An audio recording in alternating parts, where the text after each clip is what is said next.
আমরা শুনেছি যে এখানে একটি বিল্ডিং ভূমিকম্প হওয়ার পর থেকে ধসে পড়লো।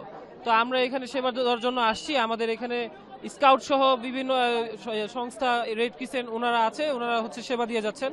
আমরা এখানে ক্রাউড কন্ট্রোল থেকে শুরু করে ভিতরে কোনো আহত আছে কিনা আমরা এগুলো ফাইন্ড আউট করে আমরা তাদেরকে একটা সেফ জোনে নিয়ে আসবো। এটাই হচ্ছে আপাতত আমাদের কার্যক্রম। কষাই দোকানের মাংসের দোকানের উপরে সানসেটের উপরে পড়ছে, আপাতত কোনো আহত হয়নি। কিছু মানুষ অথবা না না মারা যায়নি, কিছু মানুষ আহত হয়েছে আর কি, মানে কিছু মানুষ আহত হয়েছে।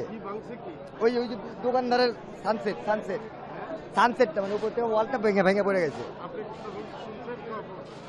সাথে সাথে। না না 2-1 মিনিট পরে আসছি, কিন্তু পড়ে গেছে।